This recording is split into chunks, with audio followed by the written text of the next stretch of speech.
In this video, I'll be showing you how to add money to your PayPal account from your bank account. So once you're in PayPal's dashboard, below you will find the amount you currently have available in your PayPal balance. From here, you can either click Transfer Money, which will load you to another page with the option to add money. Or you can just click the three dots, which will then drop a list with the option to add money. Both methods are acceptable, however, I find this to be much more quicker.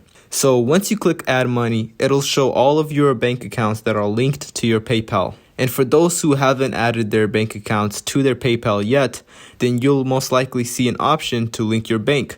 So you would want to click that and follow the given steps. The process is very simple and quick. Once everything is set up, pick whichever bank account you plan on transferring money from and click Next. Now enter the amount you would like to transfer and click Next one more time.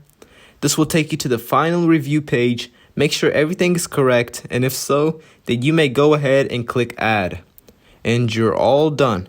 Now this will take up to 3 to 5 days for the money to transfer into your PayPal balance, so keep that in mind.